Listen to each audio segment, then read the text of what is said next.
with color. The Seneca's cruciform shadow fled up the blacktop, one dark wing briefly brushing over an ant-man with a pack on his back. The ant-man looked up and waved. Chuck waved back, although he knew the guy couldn't see him. "Beautiful goddamn day," Claudia exclaimed. Chuck laughed. Their lives had another 40 seconds to run. 2. The woodchuck came bumbling along the shoulder of Route 119, headed in the direction of Chester's Mill, although the town was still a mile and a half away, and even Jim Rennie's used cars was only a series of twinkling sun flashes arranged in rows at the place where the highway curved to the left. The chuck planned, so far as a woodchuck can be said to plan anything, to head back into the woods long before he got that far. But for now, the shoulder was fine.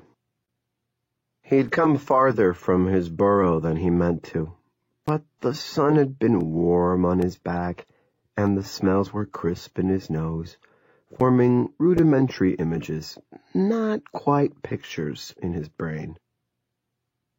He stopped and rose on his back paws for an instant. His eyes weren't as good as they used to be, but good enough to make out a human up there, walking in his direction on the other shoulder.